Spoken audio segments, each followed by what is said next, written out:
career woman tries to reignite the spark in her marriage. In her efforts, she unknowingly becomes entangled in a dangerous game of seduction with a man who looks exactly like her husband. Three women pose by the pool for a commercial, but photographer Elliot storms off after throwing a tantrum over production errors. In a meeting, Japanese clients complain to project manager Claire Dennison about delays in their coffee campaign ad. Speaking in Japanese, Claire reassures them, promising a project they'll be proud of. Later, Claire finds Elliot drinking in the bathtub. He admits he's afraid he's lost his touch after failing to capture the perfect shot. Claire encourages him, reminding him of his talent and helping him regain confidence. Inspired, Elliot rushes back to the pool area to resume the shoot. At the state mental facility, psychiatrist Jonathan Dennison checks on his patients, meeting them individually in the common area. Hector, a staff member, sings as Jonathan approaches and greets him. The doctor then hands over his belongings before entering Rachel's room. Just as Hector warns Jonathan about Rachel's mood, Jonathan finishes the sentence with a knowing smile. Hector grins, appreciating how well the psychiatrist knows the drill, making the exchange routine for both. After the shoot, Claire excitedly tells Elliot that the clients love the results. Thrilled, Elliot hugs her and suggests celebrating together. Claire politely declines, explaining she needs to head home. Suddenly, her phone rings, playing their wedding song. She immediately knows it's her husband Jonathan. Elliot chuckles and teases her about how cheesy the ringtone is, but steps aside to give her space to answer. Later, Claire says goodbye to her production team as Pierre hands her a drink. She confides that she and Jonathan have been trying to have kids for a year, undergoing fertility treatments without success. She worries their marriage is losing its spark, with intimacy feeling more like an obligation than something they enjoy. Understanding her concerns, Pierre suggests reigniting their relationship through dressing up and role-playing. That night, Jonathan enthusiastically prepares dinner when the doorbell rings. He's surprised to see Claire in a black wig and overcoat. Joking about not knowing it's Halloween, he lets her in. Claire steps inside, introducing herself as Lucia. Ignoring his protests about cooking, she firmly pushes him to sit down. As she turns on a sensual song, Claire reveals the black outfit underneath her jacket and steps closer to Jonathan, hoping to reignite their passion. She leans in, but as the smell of burning food fills the air, Jonathan jumps up and rushes to the kitchen, pushing her aside. Claire sighs, disappointed, and sits down. At the dinner table, now back in her regular clothes, Claire compliments the food. Jonathan, feeling guilty, admits he should be more open to spicing up their marriage, and that he could have been more cooperative earlier. As Jonathan raises a toast, he teasingly suggests that one day when she's out of town, he might surprise her by showing up as Roberto to her Lucia. Claire laughs, appreciating her husband's playful effort. Days later, Claire travels to San Francisco to manage her advertising agency. Meanwhile, Jonathan gives a presentation to psychology students at a university. That night, Claire answers a call from her husband who reminds her to eat. As they talk, her voice softens with longing. But when he suddenly brings up Freud's theory on desire, she cuts him off, asking him to stop. With the romantic mood ruined, she pretends to have work to do and ends the call disappointed. Frustrated, Claire lies back, imagining her husband as Roberto. But as the fantasy continues, she hears his voice, telling her he can't be the man she imagines. Annoyed, she stops, and her desire shifts into irritation. After the campaign shoot, Claire tries calling Jonathan repeatedly, but he doesn't answer. Feeling tired, she leaves him a voicemail saying she'll stay in the hotel for the night and fly home the next morning. At the hotel, Claire sits alone with her untouched food. Instead of eating, she orders another glass of whiskey, hoping to drown her loneliness. Suddenly, Claire spots Jonathan at the bar, not wearing his eyeglasses and dressed in stylish clothes. Thinking he's come to surprise her, she excitedly greets him as Roberto and takes a sip of his whiskey. However, the man insists he doesn't know her. Still believing it's part of the roleplay, Claire tugs on his scarf and pulls him toward her room. Though hesitant at first and unsure whether he should follow her, the man eventually catches up to Claire. The two playfully chase each other in the elevator and down the hallways, laughing and teasing along the way. In Claire's bedroom, she playfully tries to push the man away with a light kick, but as she smiles and invites him back to bed, they share a warm, intimate moment. As Roberto leaves, Claire mentions she'll be in New York for her next business trip and asks if he'll be there. He takes her business card, salutes her with an Italian goodbye, and doesn't respond. Claire smiles, feeling re-energized, silently appreciating Jonathan for keeping up the act as a mysterious Italian man until the night's end. The next night, Jonathan and Claire have dinner with their friends. Claire playfully grabs Jonathan's eyeglasses and puts them on, noticing the difference in the lenses. Joan teases her about joining joining the glasses club, pointing out that most of the people at the table already wear them. Claire smiles and says she doesn't need them yet. In New York, Roberto invites Claire to play a game until they meet. He starts by asking her to try on a dress at a boutique, leaving the curtains slightly open so he can watch her from a distance. Later at a restaurant, Roberto tells her to wear the dress while dining alone. He watches her secretly from a nearby spot and tells her to leave her lingerie on the table once she finishes her meal. At the hotel, Roberto asks Claire to write down her room number on a note and leave it at the front desk before heading up to her room. As Claire leaves the door unlocked, the man enters the dimly lit room and quietly approaches her. He leans in, kissing her neck before teasingly commenting that it's a shame she'll only wear such a beautiful dress once. Roberto then uses a piece of her dress as a blindfold. As he asks who she wants him to be tonight, Claire softly replies that she simply wants him to be Jonathan, before guiding him to the bedroom. As she tells him she loves him, they share a tender moment, finally connecting in the way they've both longed for all day. In the morning, Claire wakes to the sound of her phone ringing. She answers, smiling as her husband's voice greets her on the other end. But when she gets up, she's shocked to find Roberto asleep beside her. Rushing out of bed, Claire asks Jonathan where he is. He replies that he's at home cooking breakfast. As Roberto wakes up, Claire orders him to leave. Confused, he asks why, but she throws his clothes at him, her voice trembling as she pleads for him to get out of the room. Horrified, Claire vigorously brushes her teeth and scrubs her body, desperately trying to erase the memory of last night. As she cries in the shower, she can't believe she unknowingly cheated on her husband with a man who looked so much like him. That night, Claire returns home to find her family and friends gathered to celebrate their 5th anniversary. Surprised, she forces a smile as the guests greet her and offer their congratulations. Later on the patio, Melissa, her sister, senses something's wrong despite Claire insisting she's okay. When Melissa presses, Claire admits she cheated on Jonathan. Disappointed, Melissa scolds her, reminding Claire that marrying Jonathan was the best thing that happened to her. Filled with guilt, Claire can only nod in silent agreement. As the night ends, Jonathan and Claire say goodbye to their guests as they leave. With the house to themselves, Claire apologizes to her husband for forgetting their anniversary. He brushes it off with a kiss on her cheek, assuring her he understands given how busy she's been with work. Afterward, Claire goes to their home office to email Roberto. She apologizes for the mix-up and explains that they can't see each other anymore as she's a happily married woman. The next day, however, Roberto waits for Claire outside her office in the rain. As she steps out, he extends his hand and formally introduces himself as Simon Phillips. Surprised, Claire hesitates for a moment before shaking his hand, reminding him that she's a married woman. Unfazed, Simon replies that he already knows as he had read her email. Suddenly, Simon attempts to kiss her, but Claire turns just in time to avoid him. She pushes him away and quickly moves toward her car. However, as she opens the door, Simon insists on having just one drink with her before he leaves. Irritated but realizing it's the only way to get him to stop, Claire reluctantly agrees. At the restaurant, Simon confesses his feelings to Claire, but she immediately protests, insisting he can't feel that way. After turning down his lunch invitation, she stands up from the table and Simon tries to stop her. She swats his hand away, stating that he already has his drink and that it's time for her to leave. As Claire heads to her car, her husband calls and asks her to pick up his dry cleaning. She agrees right away and tells him she loves him. Unbeknownst to her, Simon secretly follows her in his car, keeping a distance behind as she stops at the dry cleaners and then heads home. When Claire enters the house, Simon hides in the bushes and watches through the window, stunned to see that her husband looks exactly like him. That night at his house, Simon researches Jonathan online and discovers he's a psychiatrist who studied at Cornell University. At the hospital, Simon visits Jonathan in his clinic. Surprised, Jonathan smiles when he sees him. They shake hands and introduce themselves, strangely mirroring each other in every way even as they sit at the same time. When Jonathan asks what he can do for him, Simon pretends he has a wife who needs consultation. However, the psychiatrist reschedules the appointment for when he returns from a conference. He also tells Simon that he needs to cut their meeting short because he's having lunch with his wife. As they're leaving, the psychiatrist suddenly gets an idea when he sees their reflection in the mirror. In the restaurant, Claire greets Jonathan with a kiss before sitting down. Jonathan mentions a surprise, but her expression changes when she sees Simon.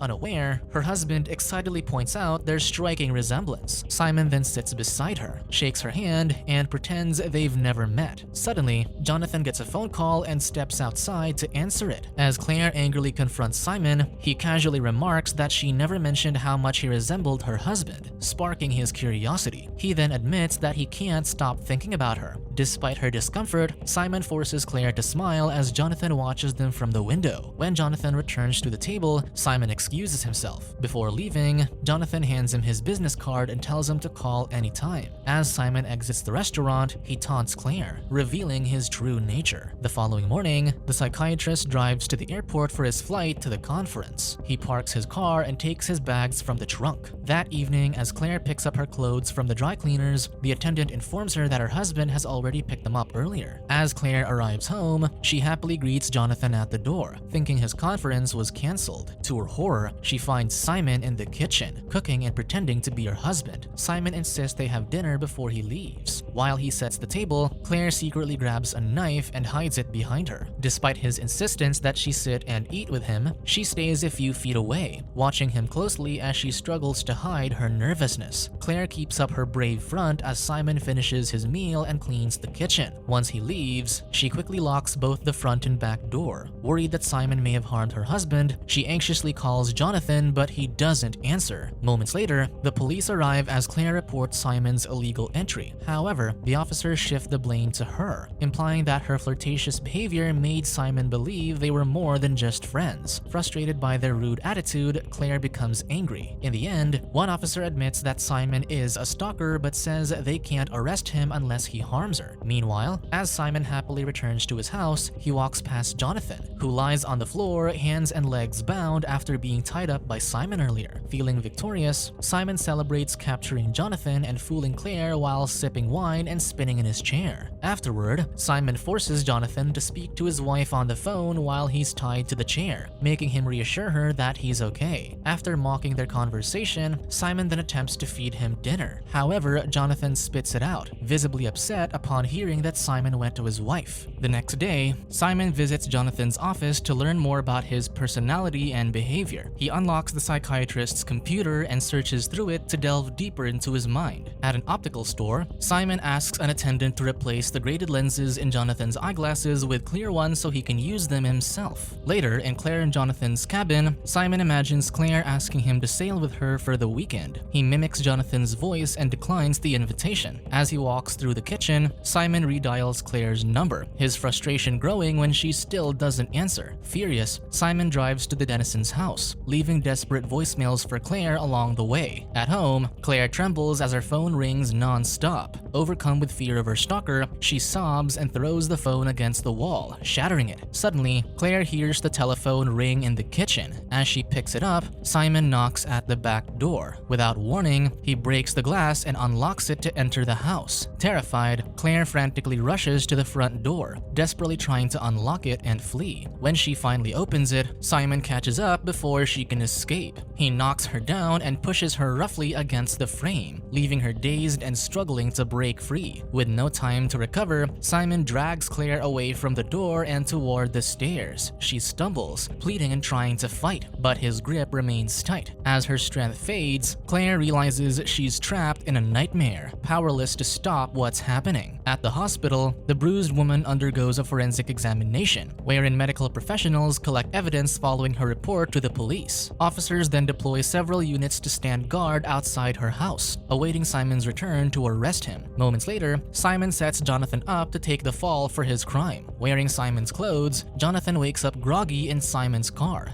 Disoriented, he walks back to his house, unaware of what's happening. When the officers outside see him, they mistake him for Simon and arrest him. The next day, Simon pretends to be Jonathan, comforting Claire as she tearfully admits to cheating. Believing she's talking to her husband, Claire apologizes over and over while Simon mimics Jonathan's movements and speech. He reassures her that he's not mad, even explaining Simon's behavior with psychological reasoning. Overcome with guilt, Claire begs him not to leave. At the mental hospital, Hector delivers food to the inpatients. He unknowingly brings a plate to the psychiatrist, now confined as Simon. As Hector approaches, the bound man lying on the bed repeats their usual exchange about Rachel's mood. When Hector hears the man speak, he immediately recognizes him as the psychiatrist. Jonathan then quickly changes into Hector's regular clothes while Hector lies in bed, taking Jonathan's place to give him time to escape the hospital. The psychiatrist manages to get on the elevator, but an officer also enters. To hide his face, he pretends to tie his shoe. Meanwhile, a nurse spots Hector tied to the bed and triggers an alarm, alerting the entire hospital. When the officer hears the news, Jonathan quickly subdues him, grabs his gun, and exits the hospital. Meanwhile, Claire receives a call from the hospital, warning her that the man who harmed her has escaped and might be coming for her. Panicked, she starts packing her bags, planning to hide at her sister's house. However, Simon insists they go to the couple's cabin instead, a place he already chose. He also forbids her from making any phone calls. A moment later, Jonathan calls Melissa, asking about Claire's whereabouts. Fortunately, Claire managed to sneak a call to her before leaving the house. Unaware of the situation, Melissa wonders why Jonathan's calling her, as Claire had already told her they were on their way to the cabin. The psychiatrist doesn't say another word and hangs up. Determined to rescue his wife, he immediately drives to the location. In the cabin, Simon and Claire have just finished dinner. The man pretending to be her husband begins cleaning up the dishes and then tells her he'll run a warm bath for her. Meanwhile, Jonathan arrives at the cabin and quietly sneaks inside, holding the officer's gun. In the living room, Claire, waiting for her bath, closes her eyes for a short nap on the couch. When Jonathan enters, she jolts up in horror, crying as she mistakes the armed man for Simon. Suddenly, Simon enters the room behind Jonathan and swings a pan at him, knocking the psychiatrist to the floor. The two struggle on the couch, and Simon's fake glasses slip off during the fight. Claire grabs a nearby weapon and points it at them, but she can't tell them apart and hesitates, unsure what to do. As Jonathan acts erratically, unintentionally mimicking Simon's behavior, Simon maintains the persona of her calm husband. In a panic, Claire shoots the psychiatrist, thinking he is her stalker. However, as she looks down, she notices the eyeglasses Simon has been wearing. Holding them up, she sees that the lenses are clear and realizes they don't belong to her husband. Furious, Claire points the weapon at Simon. After she exposes him, he finally reveals his true identity. Still delusional, he taunts her, convinced she loves him and can't harm him. But Claire, unflinching, pulls the trigger 3 times, ending the nightmare. As she drops the firearm, Claire approaches the wounded Jonathan and kisses him. In a hospital, Simon regains consciousness, bloodied and in pain from his gunshot wounds. He stumbles down the hallway to the nursery where he spots a baby boy with a family name Dennison. As he glares at the child, the baby's cries grow louder, jolting Claire awake as she realizes it was all just a dream. Beside her, Jonathan gently places their newborn son in her arms, and she lovingly hushes him. Claire's nightmare reflects her fear that Simon might be the father of her newborn son. Even if he isn't, the baby is a constant reminder of the torment she endured. She feels trapped by the trauma of her past with Simon, haunted by the fear that his cruelty will follow her, even as she tries to build a new life with Jonathan. Subscribe to watch more videos like this, turn on notifications and leave a like to help the channel out. Thank you for watching.